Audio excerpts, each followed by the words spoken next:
Hi, welcome to part 3 in our subunit related to Greek art. In this segment, we're going to be looking at Greek architecture.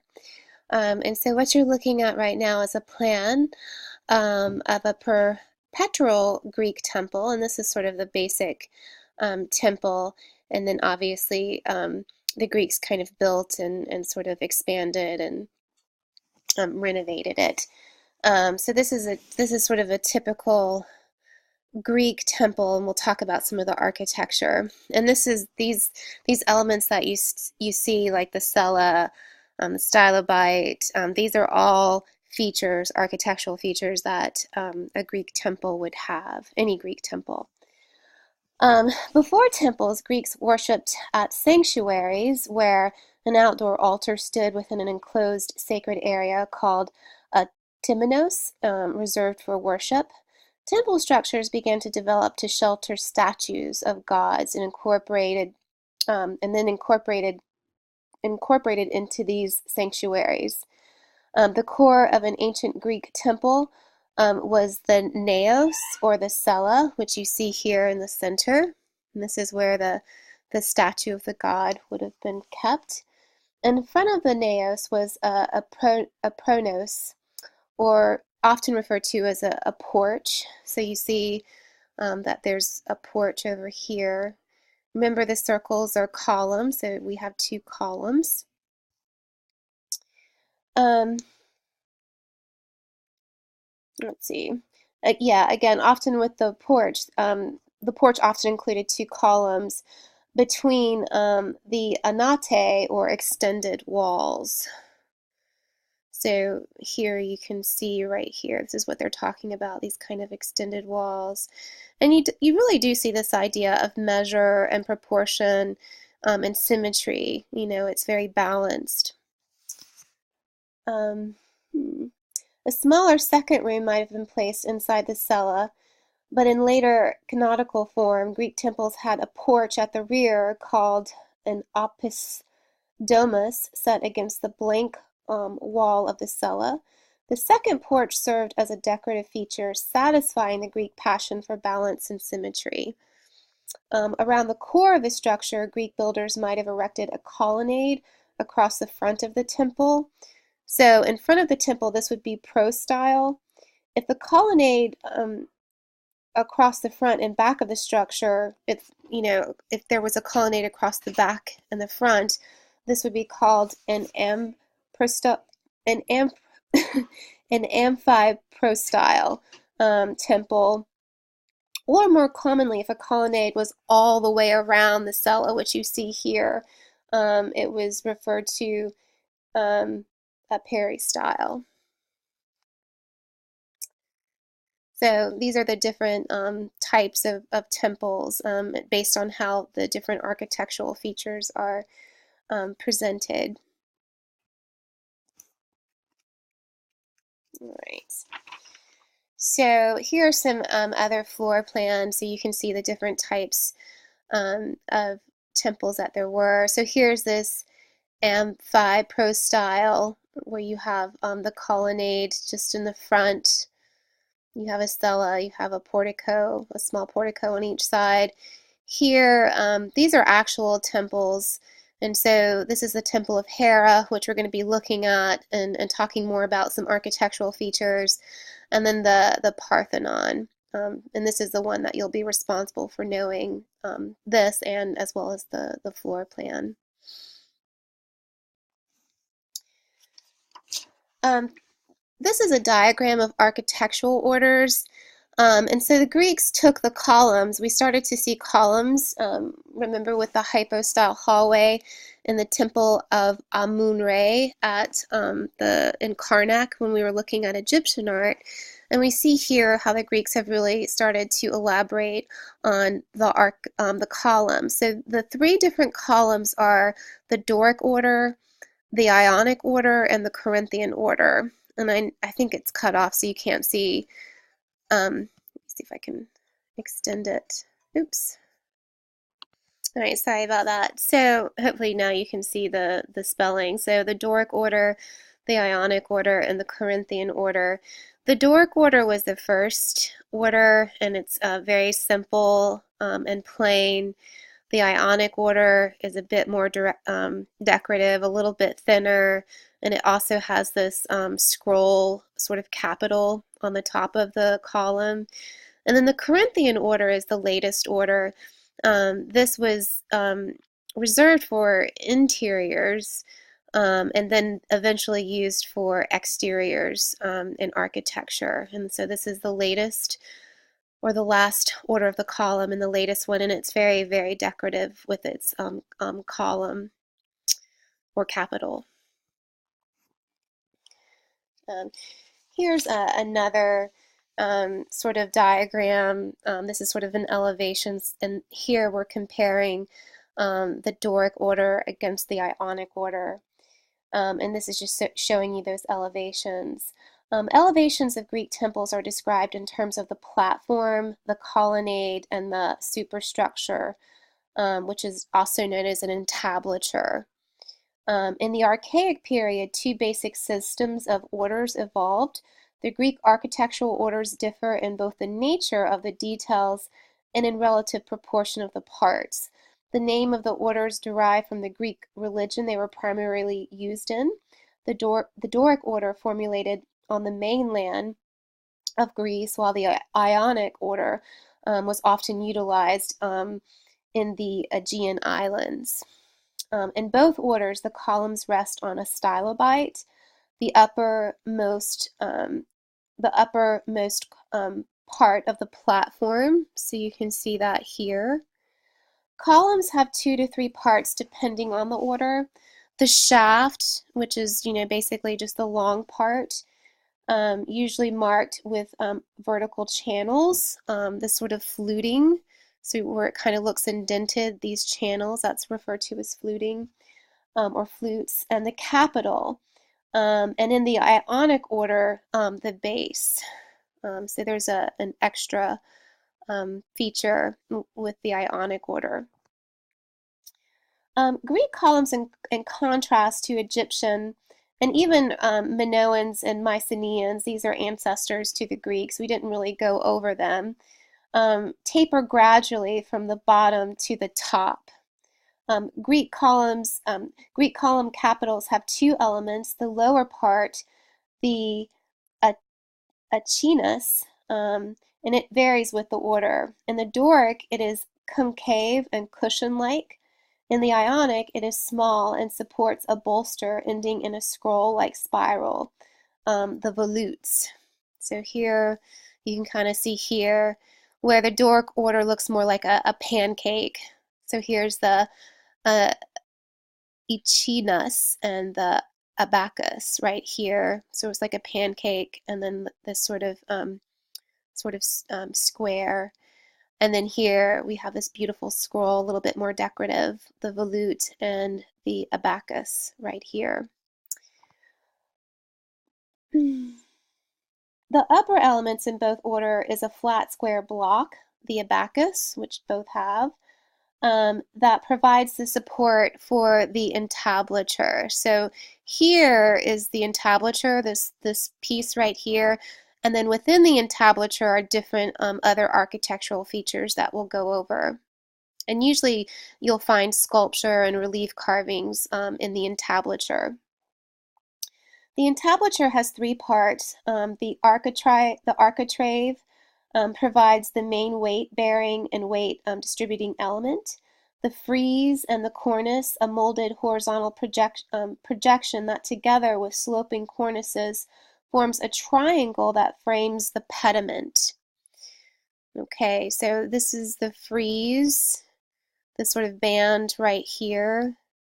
This is the architrave, again, sort of the supporting feature. This is the cornice, and then here's a ranking cornice where it's tilted, and that's where you get that sort of triangular roof. And then this triangular form that is framed by these cornices is the pediment. And again, we often would find sort of decorative sculpture or relief carvings in that area. In the Ionic order, the architrave is usually subdivided into 3 horizontal bands. You can see there. Um, Doric architecture subdivides the frieze into triglyphs, metapo meta I can't say this word, metatopes. Okay, and again, this usually had some sort of decorative sculpture or relief carving. And I'm not saying it right. I used to know how to say it, but anyway. Um, where Ionic builders usually left the frieze open to provide a continuous field of relief sculptures. So their frieze was a bit more simple, and so you might have this band that had the sort of uninterrupted decorative program going on, where here, it would be sort of split up and sort of spaced within these I used to know how to pronounce this word, metatopes, and I'm saying it wrong. Um, the Doric order appears massive, sturdy, and severe, while the Ionic seems light, airy, and much more decorative. So here we're going to look at an actual temple. So this is the Temple of Poseidon, and this definitely is a, um, a, a Doric temple. You can tell by the sort of fat columns and sort of the pancake capitals, but there's the stylobite. Here you have the frieze. Here you have the architrave. You have the cornice. And then you have the raking cornice. And then you have the pediment. I think that's it. We're going to look at some more details. And again, these are architectural terms that you're going to have to know. So this is vocabulary, so you need to understand what these architectural features are and be able to recognize them. So here are the triglyphs. This is usually with a Doric temple. A Doric temple. And then the metatopes. And then again, there usually would have been some sort of like relief carving in these in this area. So here's a plan. This is the Temple of Hera, and so I'm going to be showing you some various temples, so we can talk again more about the architecture. I know this is cutting it off, but you can tell that there's a colonnade here. And then this sort of platform and the stylobite goes all the way around. So this is the floor plan of the Temple of Hera. This is an example of an early Greek Doric temple. It's a good example.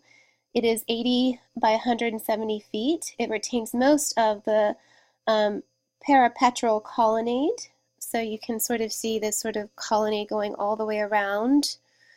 And all of the roof has, but most of the entablature, including the frieze, pediment, and all of the roof have vanished. This was a shrine to the goddess Hera, known as Temple of Hera the First, to distinguish it from later neighbors of the Temple of Hera too. So obviously there were more temples built. This temple has an unusual feature found in only the early archaic temples, a central row of columns dividing the cella into 2 aisles. So again, here's the cella, here's the proanos on either side. Well, this only has one proanos. This one seems to be blocked off. And then here is the cella, which is divided by a colonnade, sort of dividing the room in half. So that was an unusual feature. This helped the reasoning for probably having that colonnade in the center is that it helped provide more support for the gabled roof structure, but had several disadvantages. The cella columns allowed no space for a central cult statue.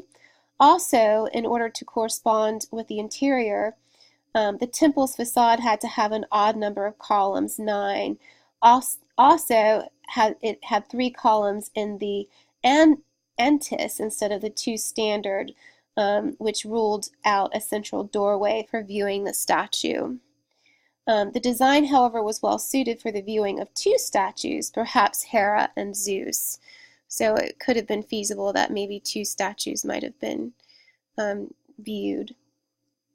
The architect still achieved a simple 1:2 ratio on the facade and flanked columns by placing 18 columns on each side of the temple.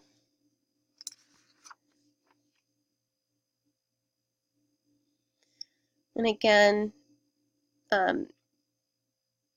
this is just to kind of reveal. So there's the peristyle colonnade.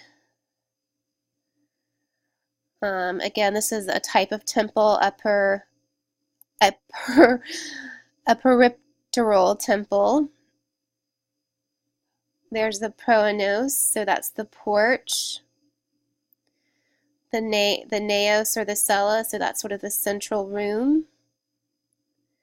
The stylobite, so this is actually where the column, the bottom of the columns go onto.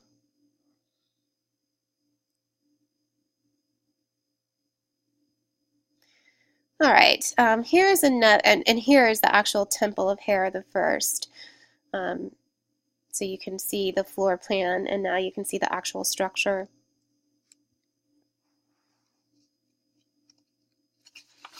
Oops, I meant to go. Another feature of this temple is the heavy closed space columns with large bulky pancake-like Doric capitals which seem compressed by the overbearing weight of what was probably a very high massive entablature. The columns have pronounced swelling, which is called entasis, at the middle of the shaft. So it kind of bulges here.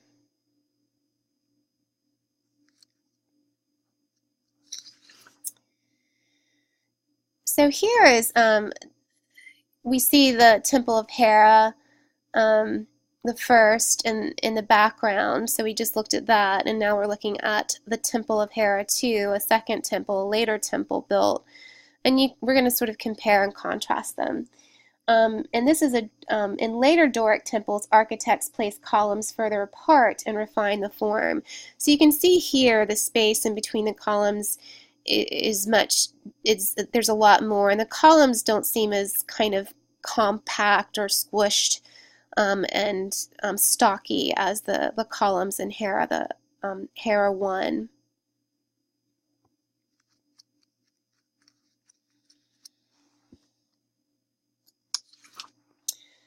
This is the temple of Athena Aegina, located in Aegina, Greece. This is another temple. And so this is actually a fully developed, sleeker Doric temple.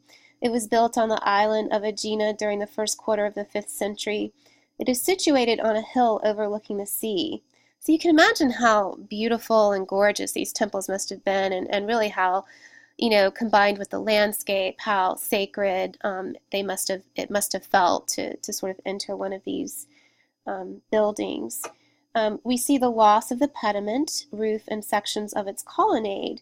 The plan combined 6 columns on the facade and 12 on the side. So again, you have that sort of very balanced ratio. The cella roof were supported by superimposed colonnades and could be entered from porches on both sides. Columns exhibit antithesis and are, again, that sort of swelling in the center, and are more widely spaced apart and sleeker. Capitals create a smooth transition from the vertical shaft below to the horizontal architrave above. And so here it's just, this is still an archaic Doric temple, but you can see how they've really kind of pushed it, and it's definitely a much more sleeker structure. So here's a model of the temple, Athena. In place of a single row of columns down the center of the cella, which we saw in Hera 1, there's a double colonnade, and each row has 2 stories.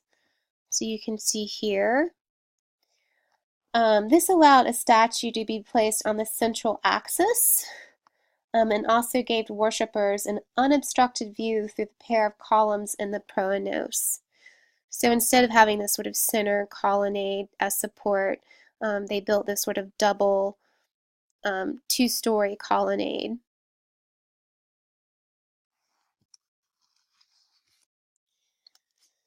Um, so this is a restored view of what the Temple of Athena might have looked like. Again, like with the sculptures we saw, the chorus sculptures, they did paint, so we didn't really see the natural stone. Um, and so here you can also see in the pediment how they have sculpture as the decorative program, and this would have been painted. So there would have been painted life-size statuary that would have filled both pediments on either side, in contrast to the high relief characteristics of most archaic temple pediments. Um, so again, I sort of jumped ahead, but it sort of evolved where in the pediment there were more relief carvings. In this later version of a Doric temple, we see that the decorative program has evolved into sculpture, life-size statuary. The theme of the decorative program is the Trojan War. Athena is depicted at the center, larger than other figures because she is the god. The other mortals and heroes in the decorative program are the same side regardless of the statue positioned within the pediment. The artist was able to keep the figures' sizes consistent by using a range of body postures from upright to prostrate. So I wanted to kind of show you this example to show you, because this is a very awkward space to try to fit sculpture into, this sort of flat triangular space. And so the artist was pretty good about keeping the consistency and proportion of the figures, but allowing them to sort of be in this space by changing their body language and their body posture. So here you have Athena, very upright, and then you have some figures that are bent and some that are seated and some that are actually lying down. And again, this was very clever, a clever way for the artist to sort of incorporate the decorative program, but also still keep it very balanced and proportional. Here are some examples of some of the statues, the statues that were in the pediment. This is referred to as the dying warrior. And as you can see, it's still very conceived in an archaic mode. We see sort of that woven hair, the archaic smile, but we're definitely starting to see the stance, the musculature, the anatomy of the figure becoming more natural and realistic. The warrior's torso is very rigidly frontal and looks out directly at the viewer. His face is set in a typical archaic smile despite the bronze arrow that punctuates his chest. He almost looks like a mannequin in a store window whose arms and legs have been arranged by someone else for effective display. No sense whatever of thinking or human feeling. So it is kind of an awkward pose for him to be in. This is another pediment sculpture from the Temple of Athena. This is also referred to as dying warrior. This comparable figure is radically different than the figure from the West pediment. The warrior posture is more natural, more complex, with the torso placed at an angle to the viewer. He also seems to react more to his wound than the previous version we looked at. He reacts more like he's thinking and a feeling human who has been wounded and struggles to rise using his shield as a crutch.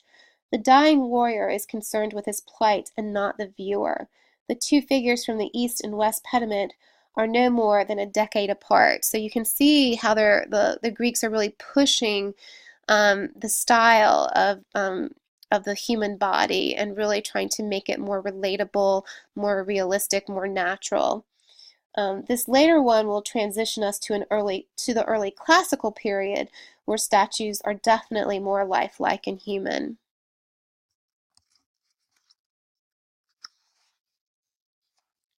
All right, so I'm actually going to stop here for now. So in our next segment, we are going to be looking at early classical period. We'll be looking at some more sculpture. And we'll also be looking at later architecture as well. So stay tuned.